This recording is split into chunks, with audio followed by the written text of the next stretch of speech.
Right now, the men and women of Oklahoma support the heroes of law enforcement.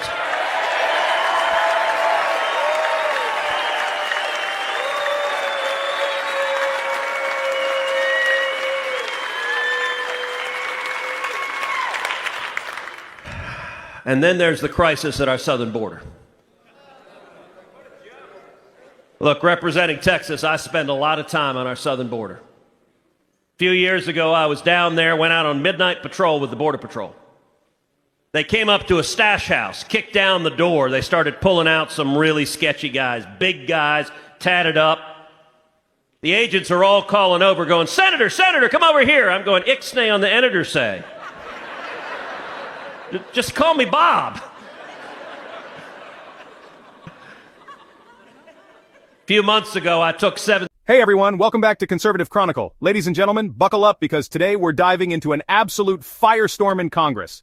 Senator Ted Cruz just took Ilhan Omar to task, and trust me, you do not want to miss this one. From crime to immigration to radical left hypocrisy, Cruz held nothing back and the crowd erupted. If you love seeing politicians held accountable, make sure to smash that like button and let's get into it. First up, Cruz took on the crime crisis sweeping the country. With murder rates skyrocketing and cities overrun by lawlessness, who's to blame? According to Cruz, it's the very people pushing to defund the police. And guess who's been one of the loudest voices? That's right, Ilhan Omar. Cruz laid it all out. Soft on crime policies, radical prosecutors, and a refusal to back law enforcement have turned cities into war zones. And yet, Omar and her allies act like they have no idea why crime is exploding. It's their policies causing it.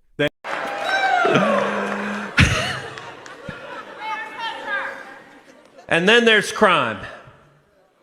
Crime skyrocketing across the country, murder rates through the roof, carjacking rates through the roof. Year after year of Democrats demagoguing and attacking police officers, arguing for defunding the police, arguing for abolishing the police, putting in place George Soros prosecutors who let violent criminals go. Now here's some crazy rocket science. If you release violent criminals into your community, you get more violent crime. Well, let me tell you right. Cruz shifted to the absolute disaster at the southern border. As a senator from Texas, he's seen the crisis firsthand. Migrants flooding in, drugs pouring across, and human traffickers running wild. But where's Ilhan Omar? Instead of standing up for law and order, she's busy pushing open border policies that are making things worse. And get this.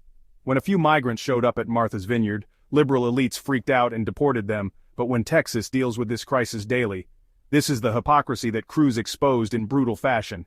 If you thought that was bad, wait until you hear Cruz's take on foreign policy. The senators down to the border to see firsthand what's happening. It's always been bad, but it has never been remotely this bad.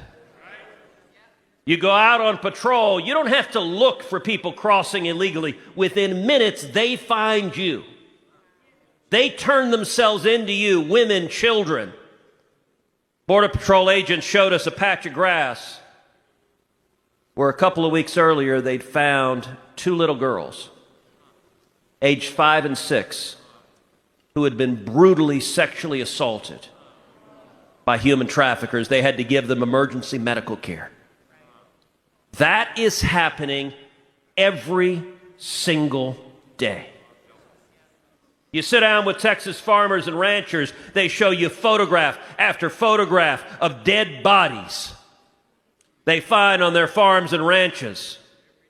Pregnant women, elderly people, little kids the traffickers abandon.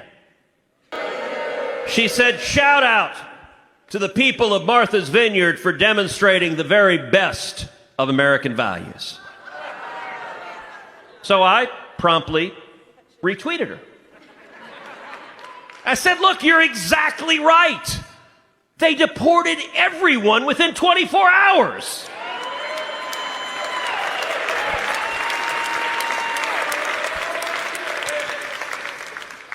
And as bad as the domestic policy is, as bad as the economic policy is, the foreign policy has been even worse. A year ago, Joe Biden shamefully surrendered to the Taliban, abandoned Americans behind enemy lines. And when that happened, every enemy of America, they looked to Washington, they looked to the Oval Office, they took the measure of the man. And tragically, they concluded that our commander-in-chief was weak and feckless and ineffective.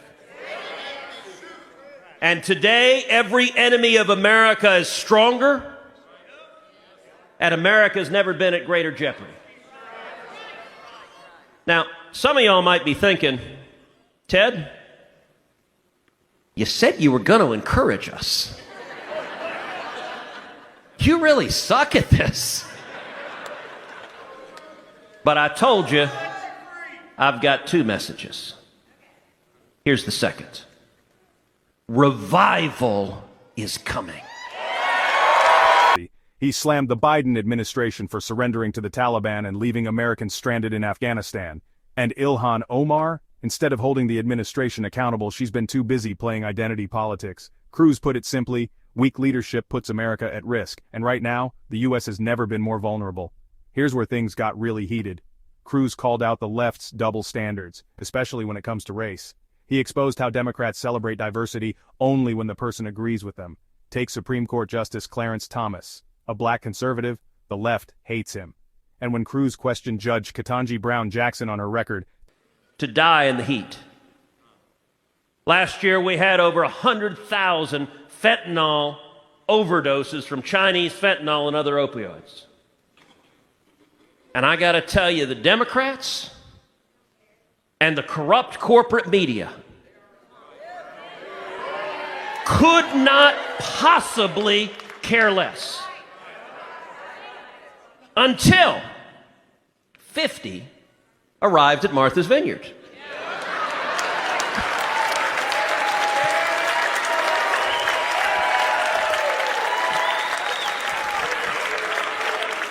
And suddenly the white-bread, lily-livered, hypocritical, socialist billionaires discovered we had a crisis. Well, it interfered with tea time. AOC tweeted out. The media lost their minds calling it racist. But where was the outrage when Democrats blocked a black conservative judge years ago? Cruz dropped facts that left the left speechless. If you're loving this breakdown, hit that subscribe button and turn on notifications. We're bringing the truth that the mainstream media won't show you. There you have it. Ted Cruz absolutely shredding Ilhan Omar's failed policies, and the crowd loved it. Whether it's crime, the border, or media hypocrisy, Cruz didn't hold back, and neither should we. If you think more people need to see this, do me a favor. Like this video, share it, and drop a comment below on what was the most savage moment from Cruz's speech. Let's get this conversation going, and if you haven't already, hit that subscribe button so you never miss the truth. I'll see you in the next one.